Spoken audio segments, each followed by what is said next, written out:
నేను మీ చిట్టి కథలకు స్వాగతం. ముందుగా అందరికి సంక్రాంతి శుభాకాంక్షలు. భోగి తర్వాత వచ్చే పండుగని సంక్రాంతి అంటారు. సంక్రాంతిని కొన్ని ప్రదేశాల్లో పొంగల్ అని కూడా అంటారు. సంక్రాంతి రోజున సూర్యుడు మకర రాశిలోకి ప్రవేశిస్తాడు. అందుకే దీన్ని మకర సంక్రాంతి అని కూడా అంటారు. సంక్రాంతి అంటే సంయక్కాంతి, అంటే మంచి వైపు ప్రయాణించటం.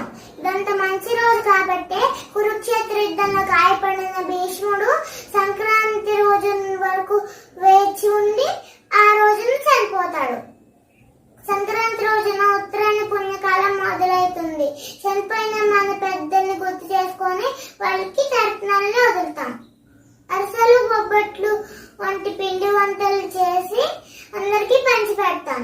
ఈ రోజు అందరూ రాగా ముగ్గులు వేసుకుంటారు. ఆ